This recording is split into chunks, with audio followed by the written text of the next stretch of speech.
Tim Baxley and Steve Murrow were both members of the Department of Natural Resources Aquatic Investigation and Recovery Team.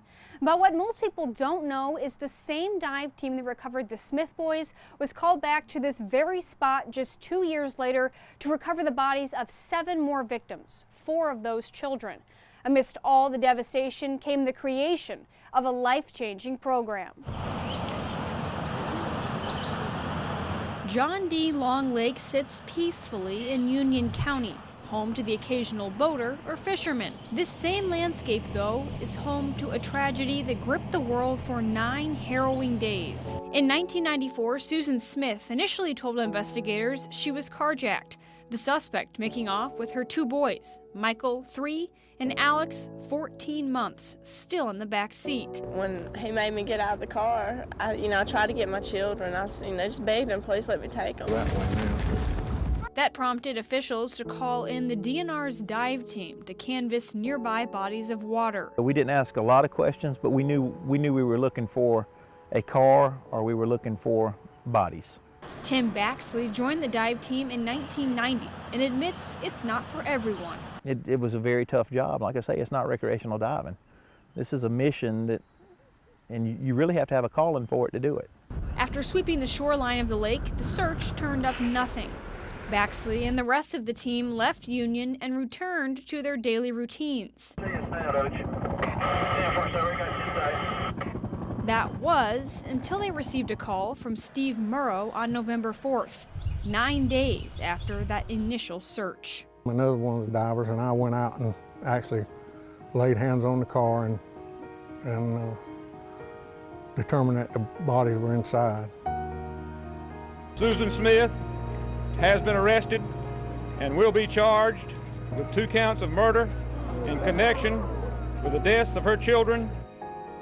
The dive team turned the car over to investigators to examine further. Murrow says a lot of tears were shed that night. Here I went home and I had about a 4.5-year-old son, and I went home and hugged my wife. I don't think we spoke. If we did, I don't remember. And then I went and got into bed with him and laid the rest of the night. Following the Smith tragedy, both men admit there was no one to talk to. It's a lot of alone time when you're diving. You've got nobody to talk to, so you're talking to yourself in your head. And all these questions are running through, and yes, it does resonate the whole time.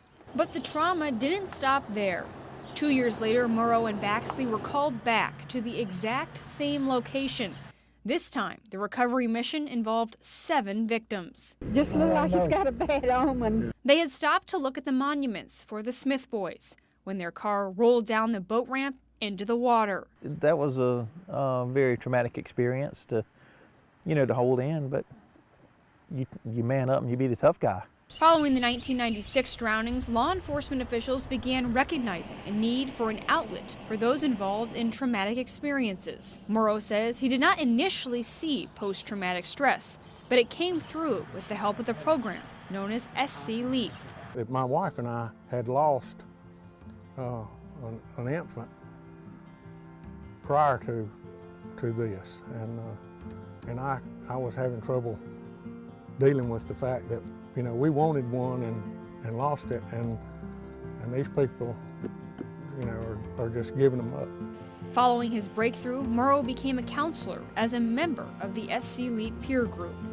Nobody is that hard and callous that they can just deal with it. After '96, we've had many more tragedies that have happened. They may not have been the magnitude of these, but they were a whole lot easier to deal with because we had somebody there, you had somebody you could talk to. SC LEAP offers a wide variety of programs to both state and local law enforcement agencies. To hear a full interview with the program manager, Eric Skidmore, you can head to our WIS News app. At John D. Long Lake, Caroline Hecker, WIS News 10.